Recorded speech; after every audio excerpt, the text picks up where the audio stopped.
Salmo 43. Plegaria pidiendo vindicación y liberación. Júzgame, oh Dios, y defiende mi causa. Líbrame de gente impía, y del hombre engañoso e inicuo.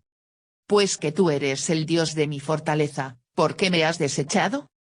¿Por qué andaré enlutado por la opresión del enemigo?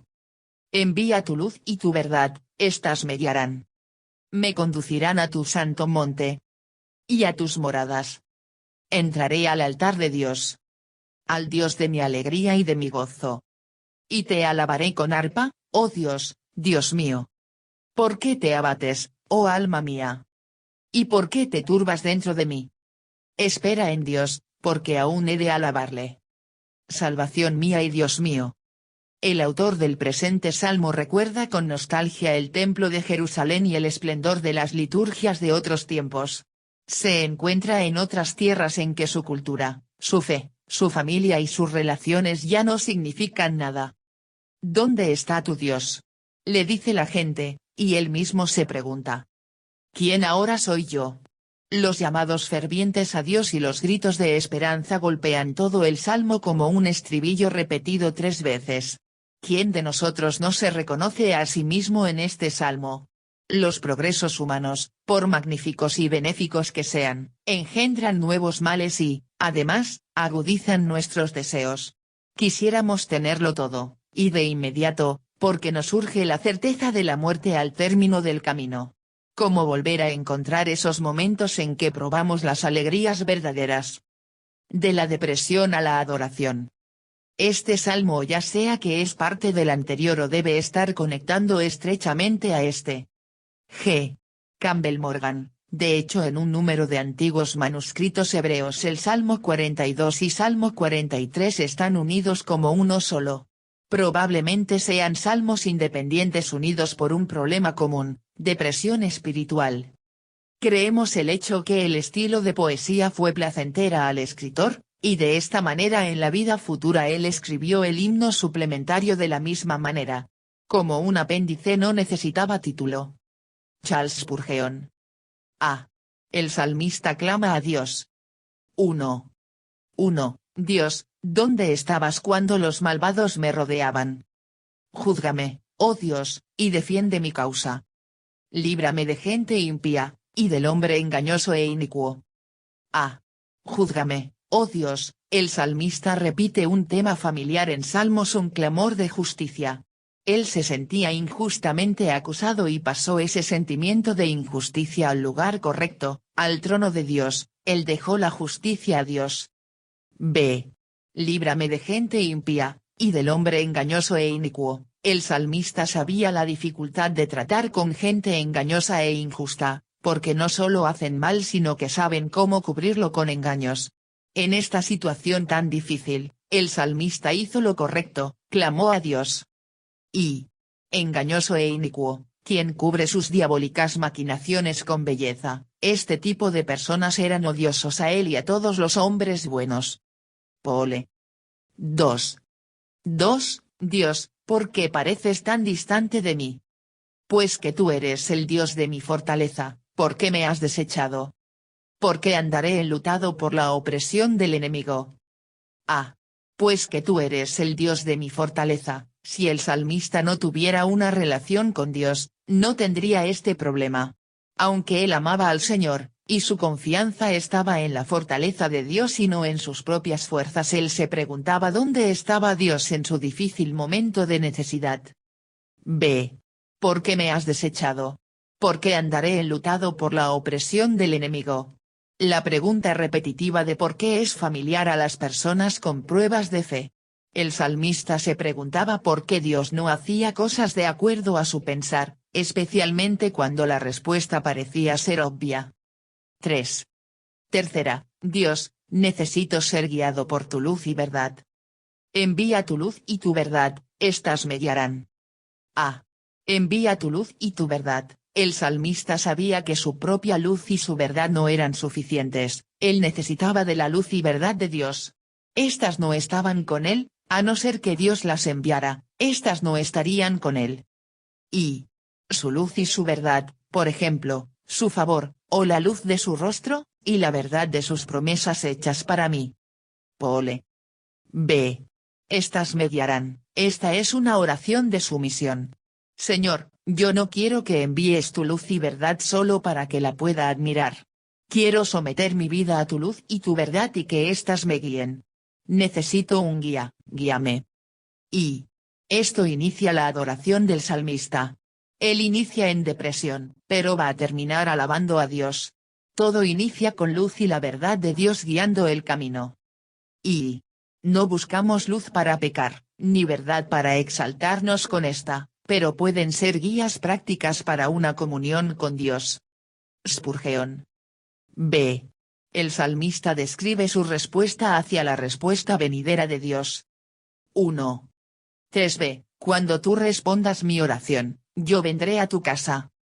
Me conducirán a tu santo monte. Y a tus moradas. A. Me conducirán. El plural conducirán en esta afirmación hace referencia a la luz y verdad del mismo verso. El salmista quería que la luz y verdad de Dios lo guiaran a un lugar específico, a tu santo monte, y a tus moradas. Y aquí está el segundo paso de la adoración.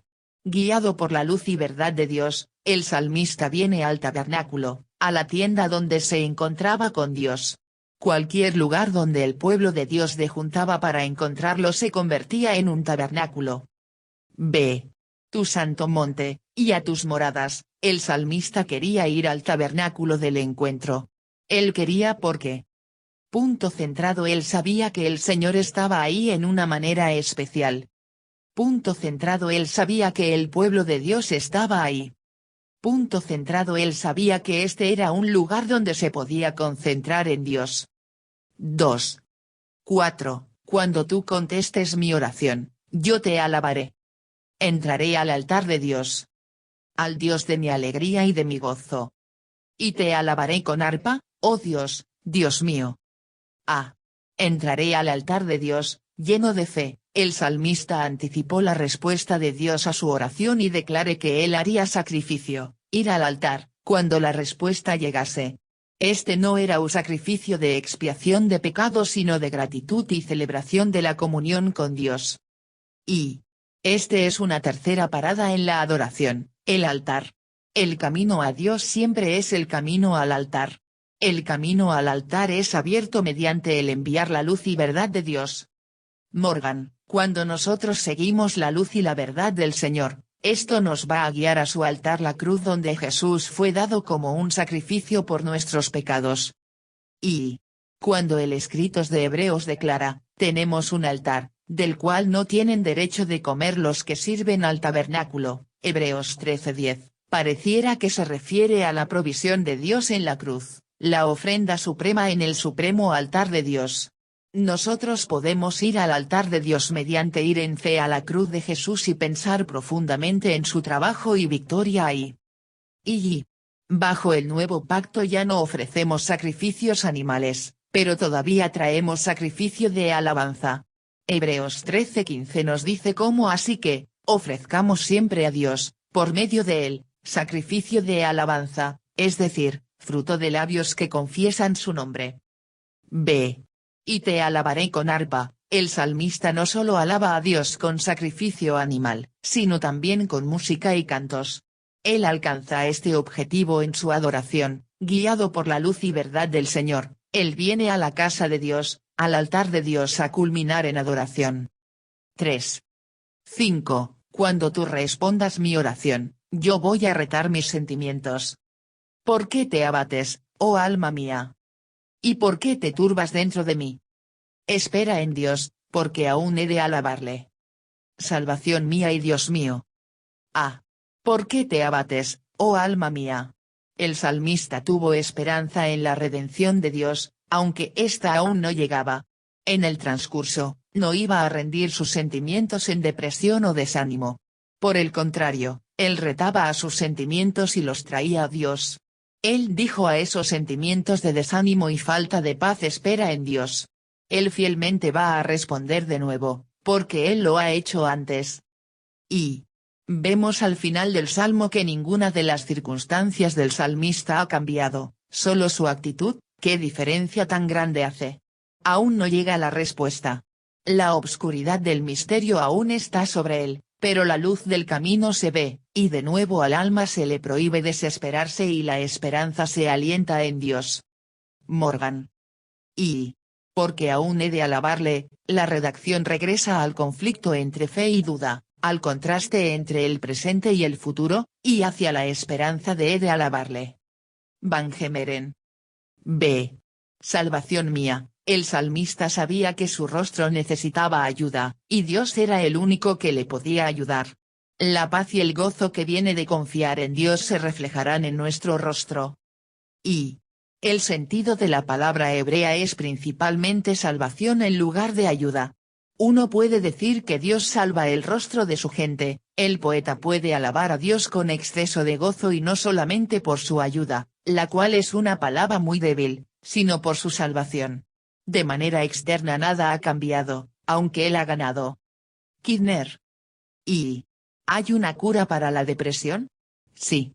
Pero no está en nosotros, está en Dios. La cura es el buscar el rostro de Dios para que el nuestro no esté con la cabeza humillada, y esto es lo que el salmista hace. Boice. Y la fe puede tener una lucha con el temor, pero tendrá la última palabra, y esta palabra será la ayuda de mi rostro para con mi Dios. McLaren.